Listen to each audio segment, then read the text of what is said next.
Hello, hello, কি বলছিস? আরে শুনতে পাচ্ছি না। হ্যালো? বিয়েবাড়ির উৎসব মুখর কোলাহলে সবাই যখন ব্যস্ত, তখন ড্রয়িং রুমের পেছনের ছোট্ট অলিন্দে একচিলতে নির্জনতা খুঁজে নিয়েছিল মেহসানা। কিন্তু সেখানেও শান্তি পাওয়ার জো নেই। আকস্মিক এক ভরাট কণ্ঠে ওর চিন্তার সুতোটা ছিঁড়ে গেল। মেহসানা আর চোখে তাকিয়ে দেখল আডিয়ান এক হাতে ল্যাপটপ আর অন্য হাতে ফোন কানে চেপে সেখানে এসে দাঁড়িয়েছে। পরনে নেভি ব্লু ক্যাজুয়াল শার্ট, হাতা দুটো বরাবরের মতোই কোনোই পর্যন্ত গোটানো।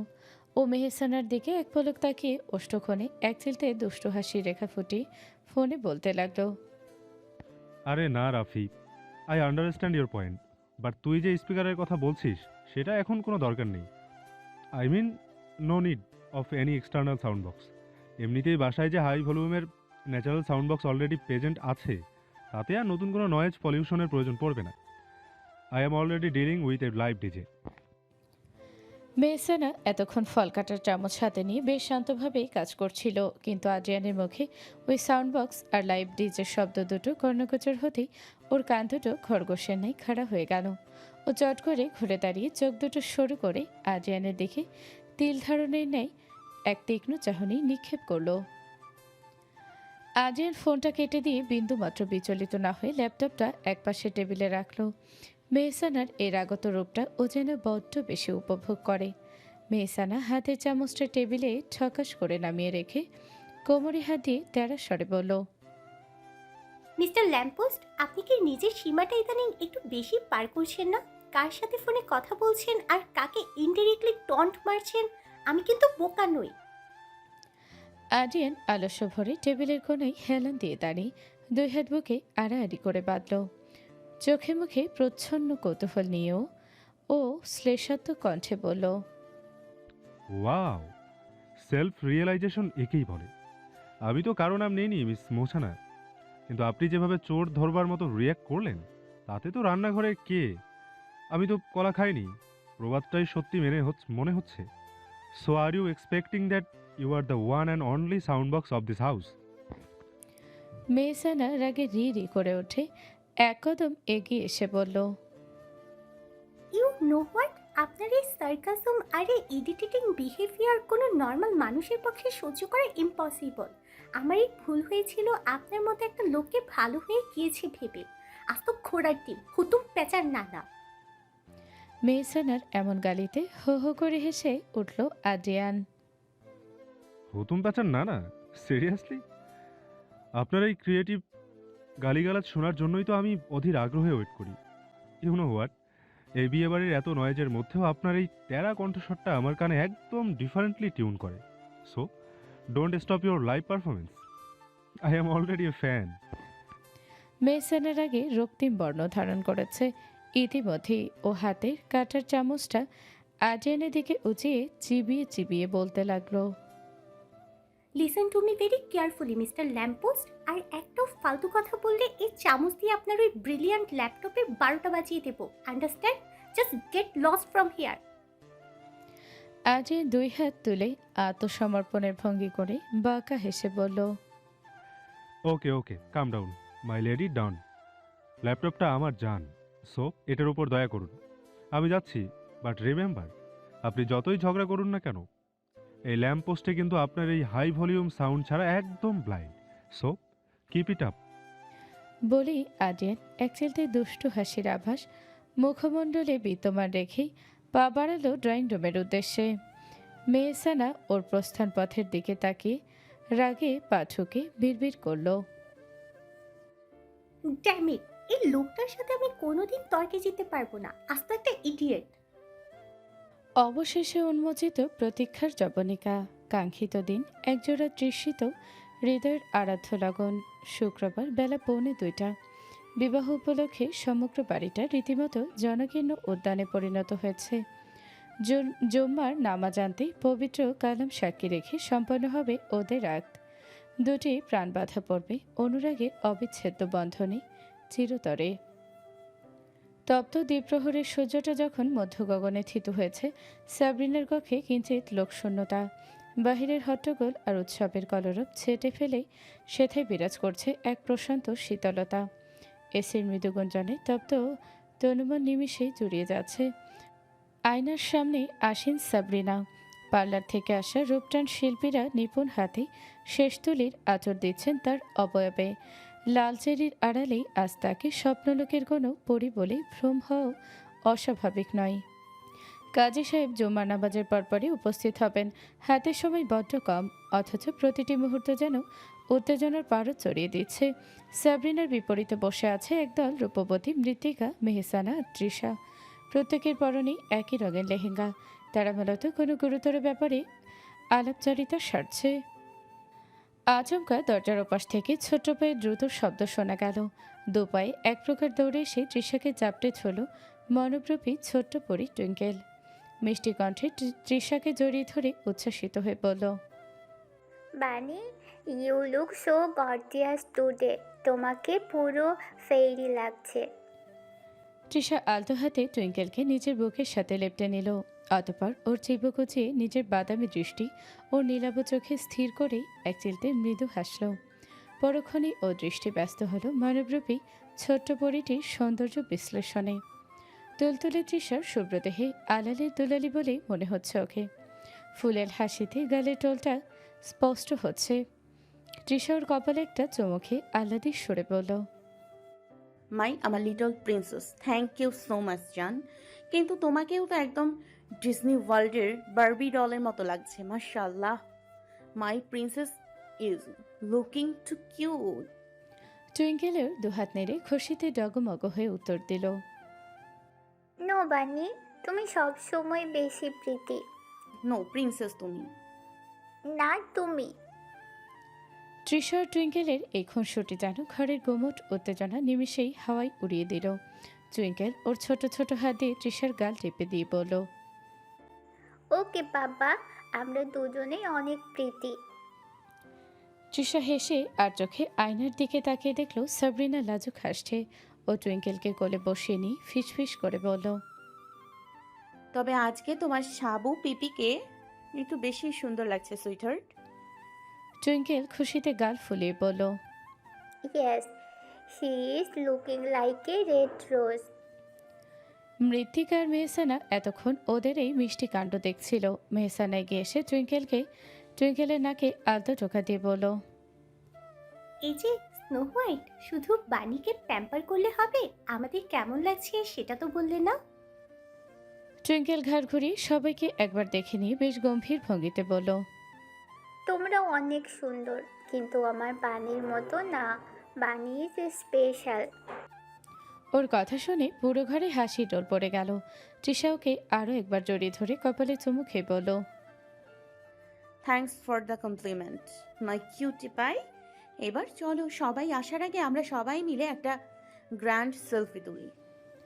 বলতে দেরি সবগুলো একসাথে একযোগে সাবরিনাকে বিদায় জানিয়ে দল বেঁধে কক্ষ ছেড়ে বেরিয়ে পড়ল। উদ্দেশ্য বাড়ির সম্মুখ ভাগের সজ্জিত বাগানটাই ছবি তোলা।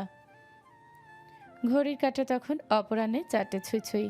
আগ সুসম্পন্ন হয়েছে অল্পক্ষণ আগেই। এবার সেই বহু প্রতীক্ষিত দর্পণ দর্শন। নবদম্পতি পাশাপাশি বসে আরশিতে একে অপরের মুখচ্ছবি দেখছে। চারদিকের উৎসব মুখরতায় আত্মীয় স্বজন পরিবেষ্টিত হয়ে আছে যুগল। হঠাৎ পাশে দাঁড়িয়ে থাকা মেহসানের তীক্ষ্ণ নজর আটকে গেল পাশের জটলাই। রায়াতদের বাড়ি থেকে আসা একদল তরুণী আজিয়ানকে ঘিরে ধরেছে। আজিয়ানও বেশ সহসে তাদের সাথে বাক্যালাপে মগ্ন। কিন্তু মেহসানের ধৈর্যের বাঁধ তখন ভাঙল যখন দেখল একটি মেয়ে আজিয়ানের অতি সন্নিকটে এসে দাঁড়িয়েছে এবং অনর্থক ঘনিষ্ঠ হওয়ার চেষ্টা করছে। বুকের ভেতরটা এক নিমিষে জ্বলে উঠল অভিমানে। হাতের মুঠোয় থাকা পুষ্পমঞ্জরিগুলো সশব্দে মেঝেতে নিক্ষেপ করে সে গটগট করে আজিয়ানের পাশ দিয়ে এগিয়ে গেল। তীব্র এক ঝলক রোষদীপ্ত চাহনি আজিয়ানের উপর নিক্ষেপ করে তাতে দাঁত চেপে বিড়বিড় করে উঠল, অসভ্যতার নির্লজ্জতার একটা সীমা থাকা উচিত। বলেই সে ঝড়ের বেগে প্রস্থান করল। আজিয়ানের অপ্রস্তুত বিমূর চাহনি নিক্ষেপপূর্বক ঠায় দাঁড়িয়ে রইল। পরক্ষণে কিছু বলতে যেতেই ও দেখল মেহসানা পুনরায় অগ্নিদৃষ্টি নিক্ষেপ করে স্থান ত্যাগ করেছে। আজিয়ান মুহূর্তকাল কিংকর্তব্য বিমূঢ় হয়ে দাঁড়িয়ে রইল। পরক্ষণেই সম্বিত ফিরে পেয়ে সে মেহসানার পদাঙ্ক অনুসরণ করল। জনাকীর্ণ অন্দরমহল ছাড়িয়ে মেহসানা তখন বাড়ির প্রান্তসীমায় বাগান বিলাসের ঘনঝোপ আর বকুলতলা নিবিড় ছায় এক নির্জন স্তব্ধতায়।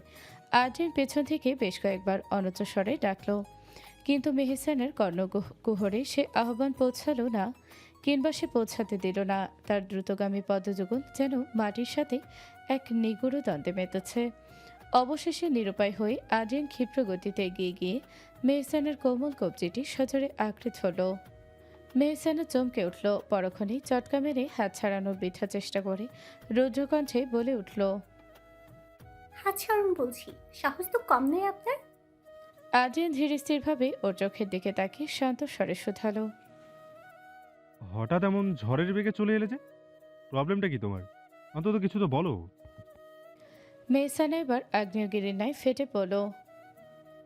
প্রবলেম আমার নয়, প্রবলেম আপনার ক্যারেক্টারের। ওই মেয়েগুলোর সাথে যেভাবে দাঁত কেলিয়ে ফ্লার্ট করছিলেন, ইট ওয়াজ সো ডিসকাস্টিং। মনে হচ্ছিল যেন আপনি আজকে ব্রাইড গ্রুম। আর্যেন এবার কৌতুকের হাসি সংবরণ করতে পারল না। ওর চোখের মণি দুটো সরু হয়ে এলো, অধরে খেলে গেল এক চিলতে দুষ্টুমির রেখা। সে মেহসানার দিকে কিছুটা ঝুঁকে ফিসফিস করে বলল, ও রিয়েলি? তো are you jealous miss Mehsana? Mehsana তার ছেলের সুরে উত্তর দিল, জেলাস মাই ফুড। আপনার মতো অ্যাটেনশন সিকারকে নিয়ে হিংসে করার মতো রুচি আমার নেই। I just hate cheap mentality. Aryen ওর হাতটা আরো একটু নিবিড় করে ধরে বলল, আরে come in miss, they are just guest. আমি শুধু ফর্মালি কথা বলছিলাম, you know, I don't care about them. Mehsana পুনরায় হাত ছাড়ানোর চেষ্টা করে ধরা গলায় বলল, don't try to sugar out everything. আপনার ওই ফর্মালিটি আর আমার সহ্য হচ্ছে না। So please leave my hand and go back to your fan club. Aryen মৃদু হেসে মেহসানার হাত ছেড়ে দিয়ে বলল, ওকে। আর্যেনকে সত্যি সত্যি চলে যেতে দেখে মেহসানার বুকের ভেতরটা যেন হু হু করে উঠল। অভিমানে গলার কাজটা বুঝে আসলেও রাগে ও ফেটে পড়ল।